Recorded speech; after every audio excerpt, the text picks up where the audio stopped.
through your ego.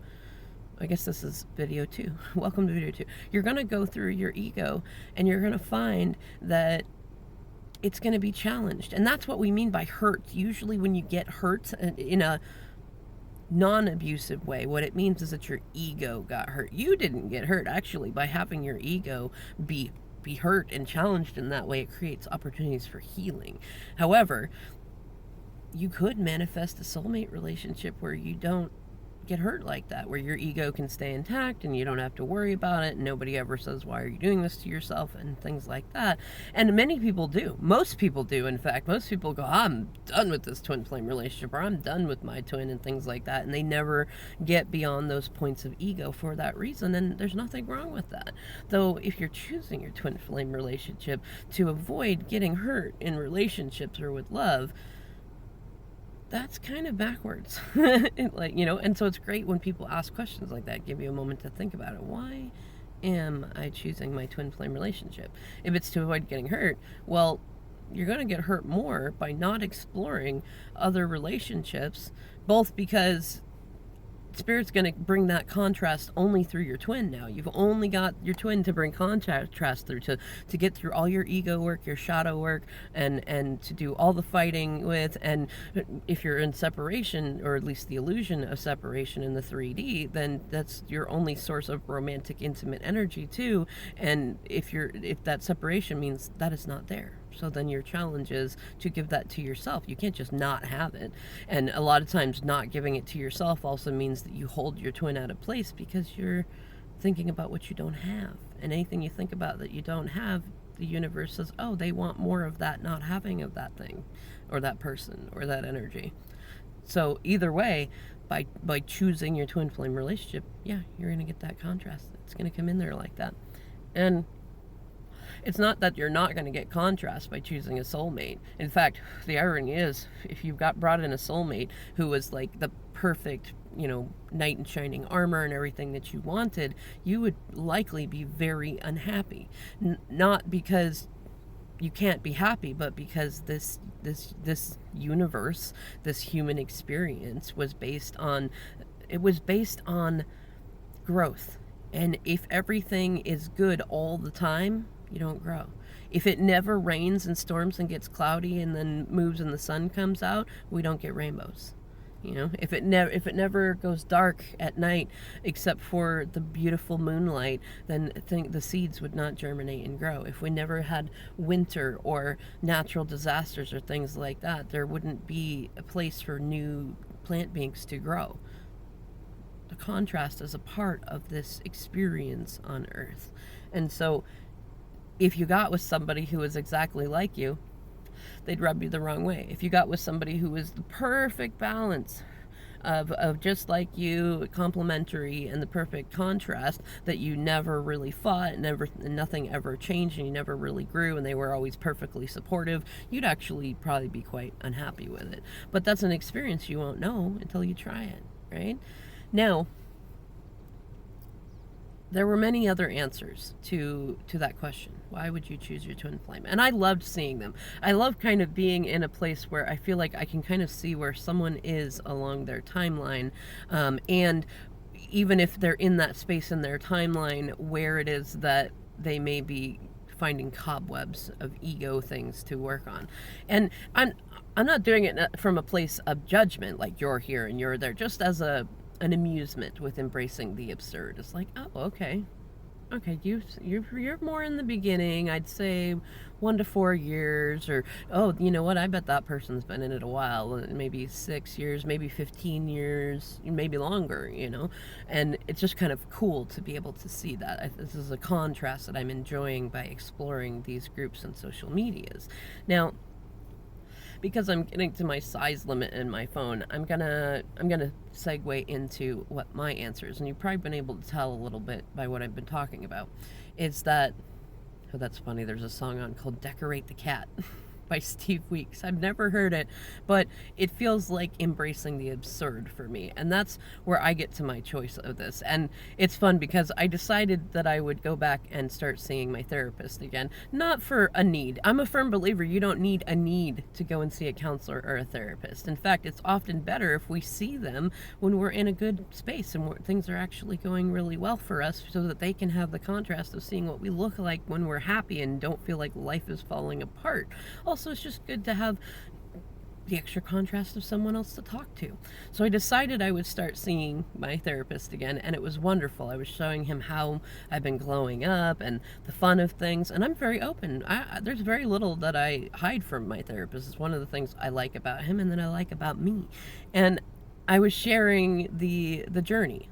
He's a good balance between spiritual and psychological, and I like that. That's part of why I chose him for myself and for my DM, because it's hard to find someone who's either only in the mainstream spiritual paths or who is unwilling to look at things outside of their own experience. And he, for the most part, is willing to do that, and I like that. So I knew that I could bring up the twin flame thing, and I was telling him about it, and we talked about my DM, who's also my kid's dad. So, it's even if even if I could just say no more with you, that wouldn't be a great choice. And that's a story for another time, but there's relevancy in talking about him in some of my sessions as a part of my own therapeutic experience. And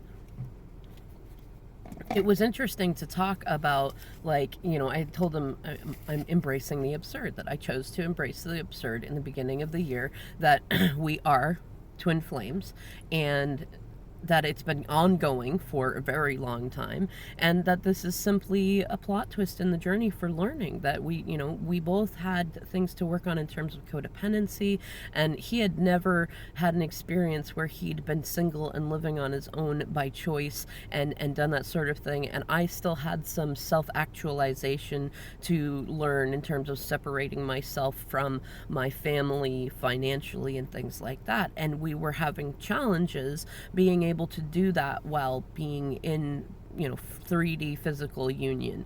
And so I told him, I said, in the beginning of the year, I chose that. I was emotional and it was big, and I didn't know if later on I would go, okay, that was nuts. It was just comforting to get through it. And actually, what I realized is that I was listening to spirit, and because I was cracked wide open by the idea that I'd had my twin and then we'd separated, that changed things in such a really big way. And I told them, I said, I decided to do it again. and, and look at where I've been at by doing that. I've become more authentic. I've become more genuine. I've been able to help people. I've almost got 1,000 subscribers. I've gotten more I've chosen my business based on my passion rather than what other people think is an appropriate thing to do. And, my tarot astrology business, and that's going really well. And other than my recent thing with my back, I've lost over 70 pounds, and I've been doing really good physically and gotten more away from doctors and things like that. And even now in this experience with my back, I'm experiencing it in a whole new way to where I ever experienced it before. And of course, last I talked to him was before my back happened, but things that had happened, my aunt dying, her dog dying, becoming caretaker of my parents and my kids, I knew those things would eventually happen before all this contrast, but I've been able to face that and face it in a whole new way, and apparently I'm quite inspiring to a lot of people that see the way that I don't hold animosity towards people anymore, and I love everybody, and yes, to certain different degrees, but I don't know, it's a new profound experience, and it all came from embracing the absurd of you know what, you know what, twin? You know what, karmic? You go have your experience. Though in my heart, my twin is still my twin. My DM is still my DM, and I'm gonna live my life and enjoy some experiences that I know would not be available in union. And I'm gonna grow, and I'm gonna learn, and I'm gonna have fun, and I'm just gonna know that it's gonna work out. And there's a certain element in it to where I fully believe that my twin is going to almost be a new person. However, I also recognize that that could be a total fantasy. This is where you get almost into advanced manifesting. Like, what do you want to have happen versus what do you believe is possible to have happen, because what you believe is true. Now, I've been practicing being open to all outcomes, because that's what Spirit keeps telling me, be open to all outcomes. So, okay, scenario one. There's a timeline where my twin could catch up to me and work on all of his shadow work and work on his self-worth, and at some point come back to me and be the person that I love and that I met and got a glimpse of multiple times, and not go back into the same depth of shadow work and toxicity that he's been stuck in cycles of. And we could, go on and do our missions. He might overcome his shyness and get on and do videos with me, and that could be a wonderful, fulfilling experience. And sure, that's not going to be void of contrast, though that would be an incredible level of changes. It would be miraculous. Now, there's a timeline. This is the way I look at it, is with timeline. There's a timeline where that can happen, has happened, will happen, is happening. I'm still trying to figure out how to explain the timeline things for others, and I know other readers and coaches are also trying, and kudos to those who have already put some stuff out about it. There's not a lot.